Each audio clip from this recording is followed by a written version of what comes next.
Anita Singh, psychologist counsellor. हम बात कर रहे हैं बच्चों की जिद के बारे में, उनके गुस्से के बारे में।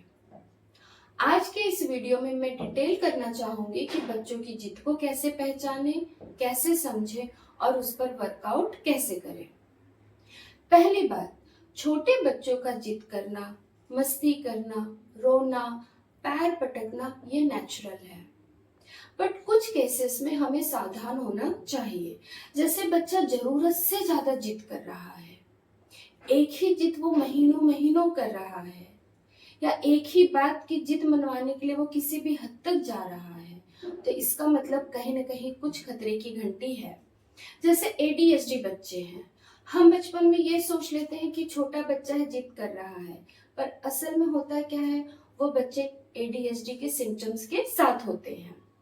या ऑटिज्म बच्चे हैं, आइसोलेशन रहना पसंद है इनको ज्यादा हम बाहर लेकर आएंगे तो बहुत जिद करने लगते हैं, तोड़फोड़ करने लगते हैं, शोर है, क्राउड है, वहां ये हाइपर हो जाते हैं। इमोशनली अगर GD बच्चे हैं और आप इनको लोगों के बीच लेकर आते हैं तो यह बच्चे भी बहुत हाइपर होते हैं।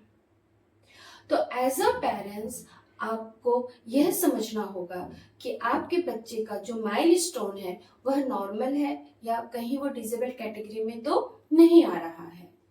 ऑटिज्म, ADHD और GD बच्चों में भी हाइपरनेस बहुत होता है।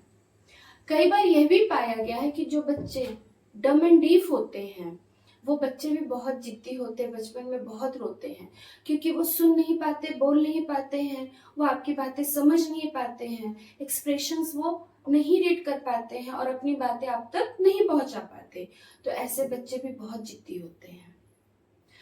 एज अ पेरेंट्स आपको सावधानी क्या बरतनी है, अगर आपको लगता है कि बच्चा बेवजह जिद कर रहा है या 6 महीने हो गए वो अभी तक एक ही बात की जिद कर रहा है या एक ही जैसा रिपीटेटिव बिहेवियर कर रहा है, तो एक बार उसको डायग्नोसिस करना बहुत जरूरी है।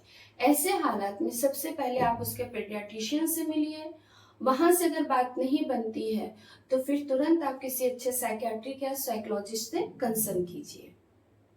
अगर बच्चे का माइलस्टोन नॉर्मल है और वो जिद कर रहा है तो यहाँ एज अ पेरेंट्स आपको उसके डाइट पे वर्कआउट करना है, उसके आसपास के एनवायरनमेंट पे वर्कआउट करना है और पपेट बना के बच्चों को हर जगह खड़े नहीं करना है।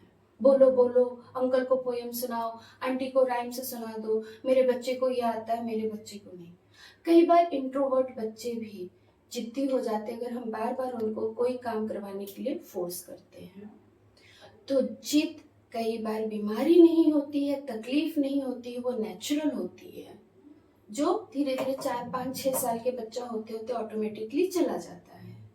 तो एज अ पेरेंट्स आपको उसके माइलस्टोन को पॉइंट आउट करना है, उसके बिहेवियर को पॉइंट आउट करना है और आपको ये समझना होगा वह कब, कहाँ और किस सिचुएशन में जिद करता है।